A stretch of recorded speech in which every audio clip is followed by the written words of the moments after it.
Welcome back to Desktop Bodybuilding, and today I'm joined by 24-year-old bodybuilding phenom Quinton Eriya. Mate, welcome to Desktop Bodybuilding. Thanks, man. I'm glad to be here. Now, did I get that last name right this time? Yeah, you got it, man. Cool, finally. Now, you are, like I said, 24 years old. You've only turned 24, a couple of months ago, I think, from another interview I heard you in, which is pretty damn crazy because you placed, was it 4th or 5th in the Toronto show? I came 5th in Toronto, and yeah, my birthday was the beginning of May.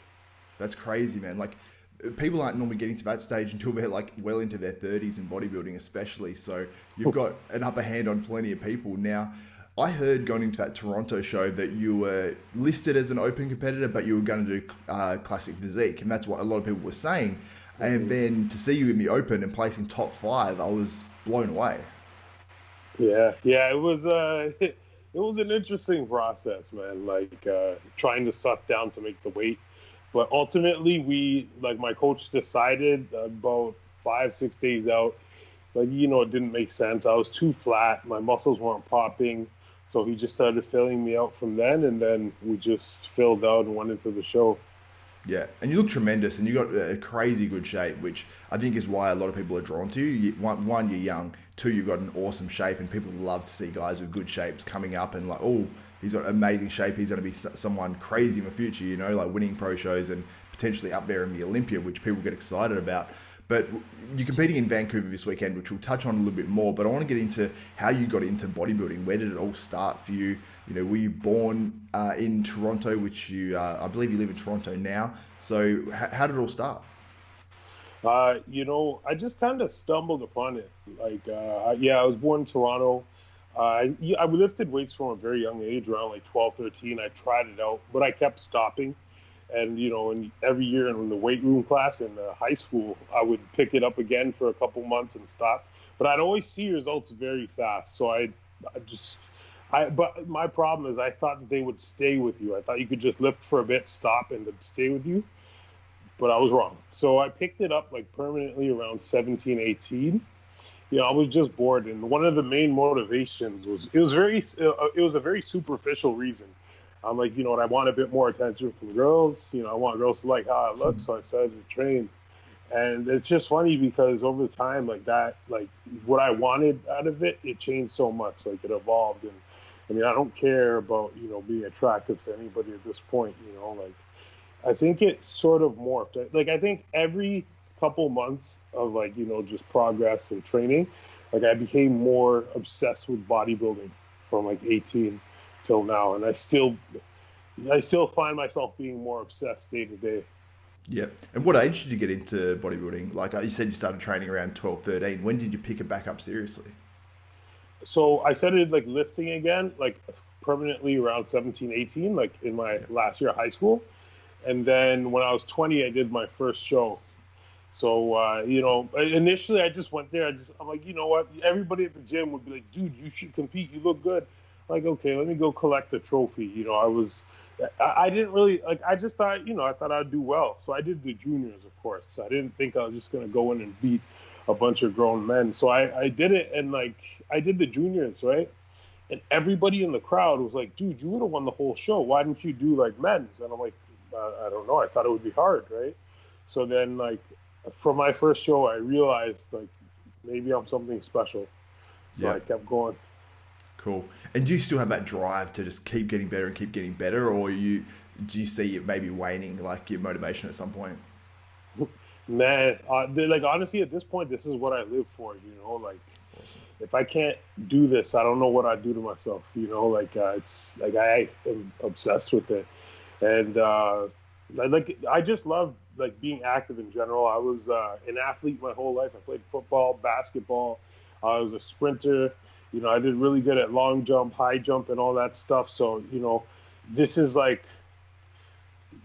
the most fun form of physical activity that I've stumbled upon. And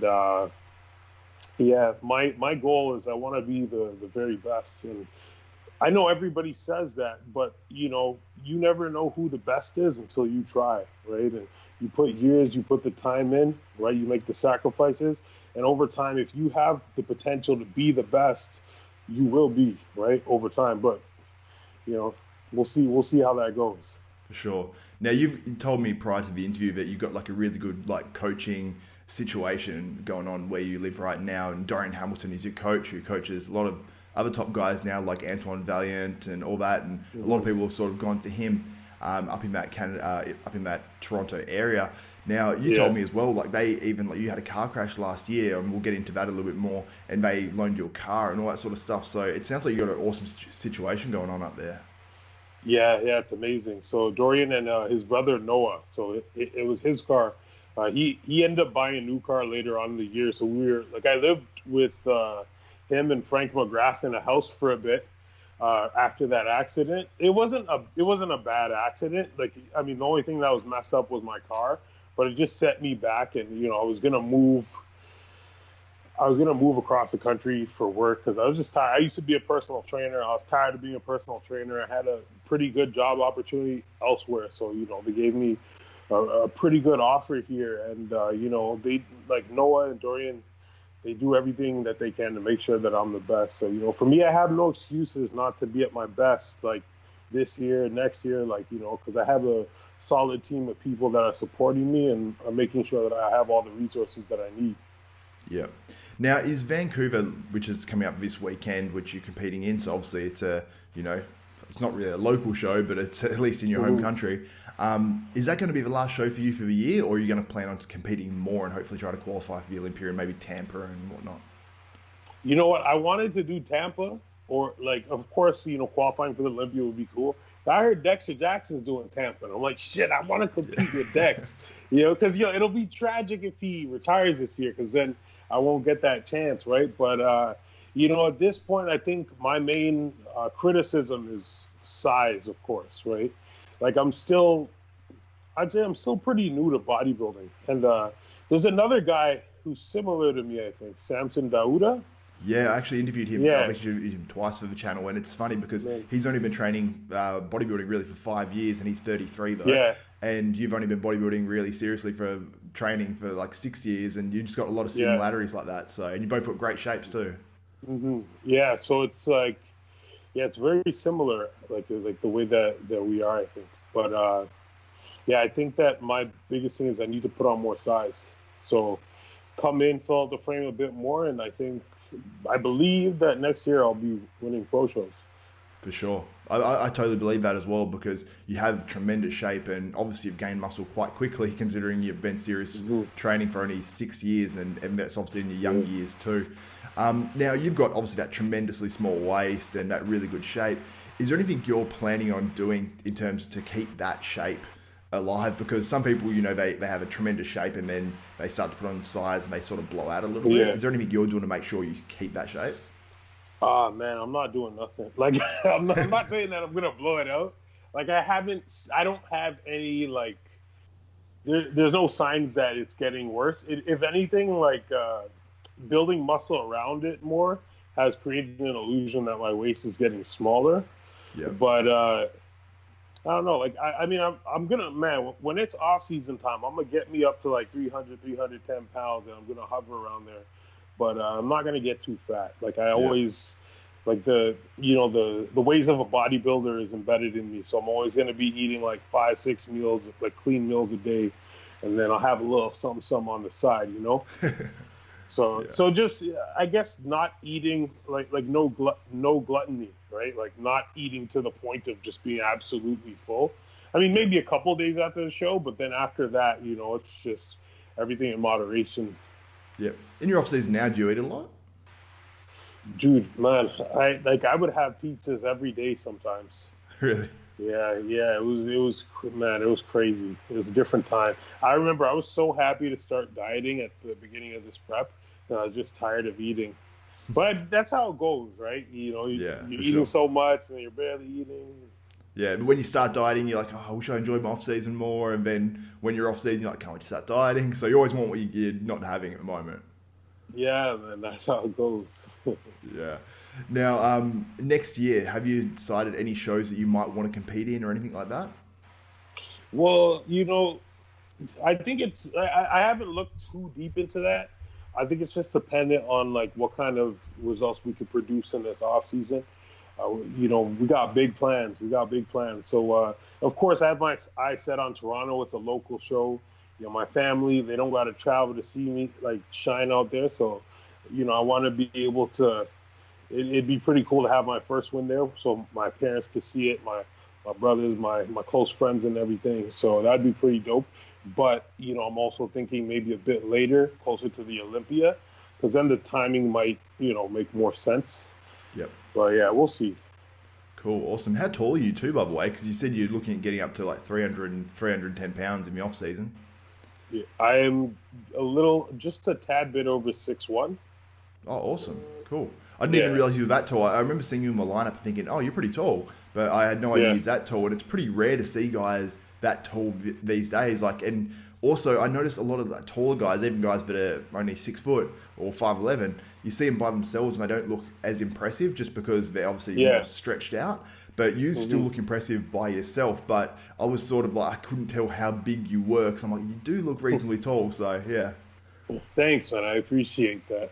Yeah, the funny thing is, I had, other bodybuilders messaging me, telling me before Toronto, telling me not to expect too much and whatnot, and telling me they're going to, oh, well, you're not that big. And it's funny because I don't look massive when I take pictures, right? But all that matters is how you look when you're on stage and how you look next to the competitors. It's bodybuilding. It's not about pure size and mass. It's about, the symmetry, the flow, the beauty, the conditioning. There's so many different components of it. But if you look big, again, I didn't look small on stage, but yeah. Yeah, I mean, if you've got those supreme genetics that you seem to have, and you've got that work ethic, and you've got the height and the shape, I think if you fill out your frame, you'll be unstoppable. We haven't really seen that from a really tall guy. I've seen Tony Freeman do really well, and a few other tallish guys, but I don't think he was as tall as you are. So that really excites me. Is there anyone I suppose you look up to that is a taller bodybuilder or anything? Do you look up to those guys, or do you look up to more of the shape guys like the Flex Wheelers and whatnot?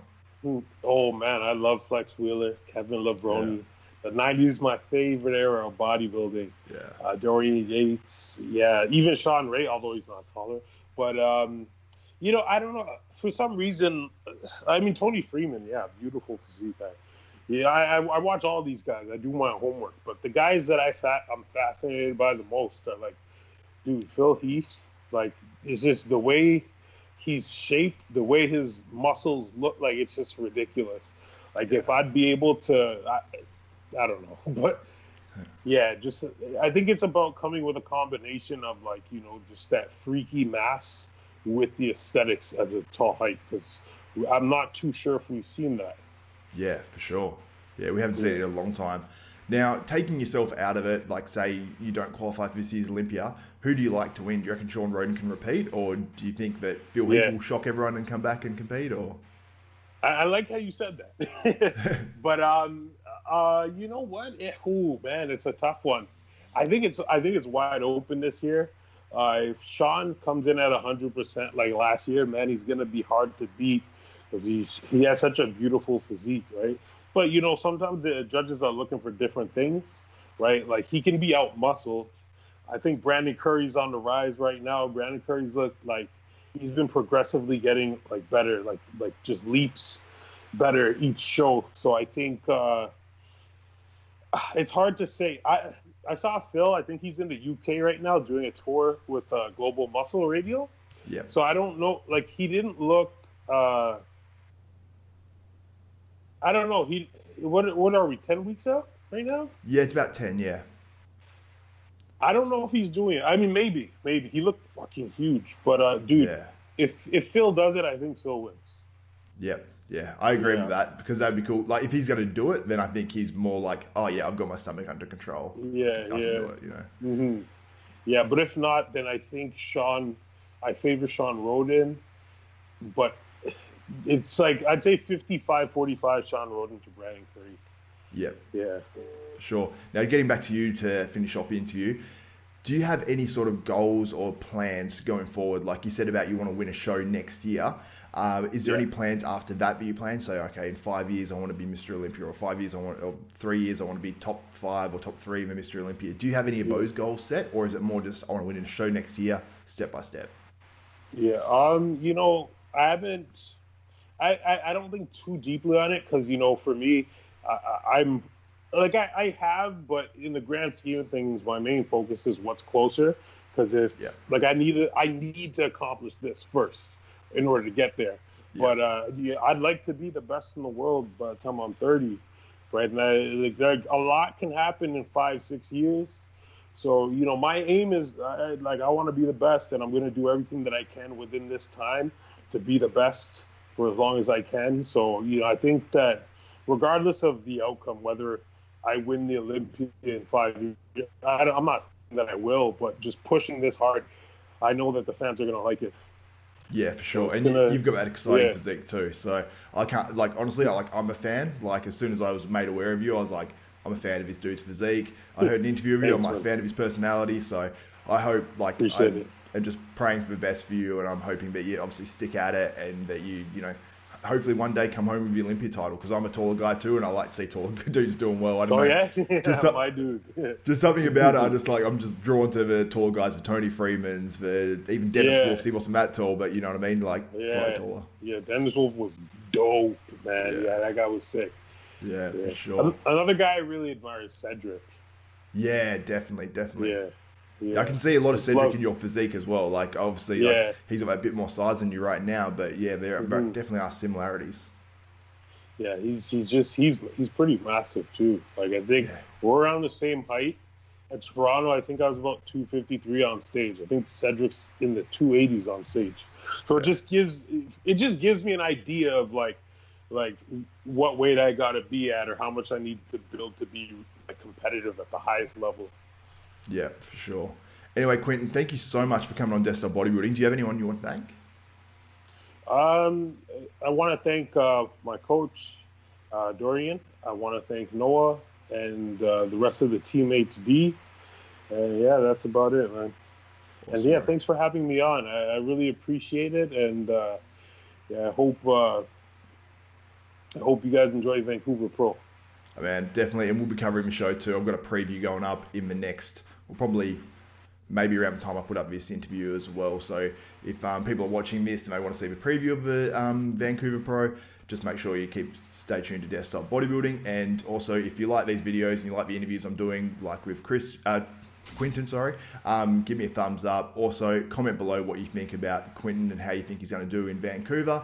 And also, if you're not subscribed, subscribe now. Hit the notification bell button, and you'll be notified of every video that goes up on Desktop Bodybuilding. Quinton, thank you so much for coming on the show, and we are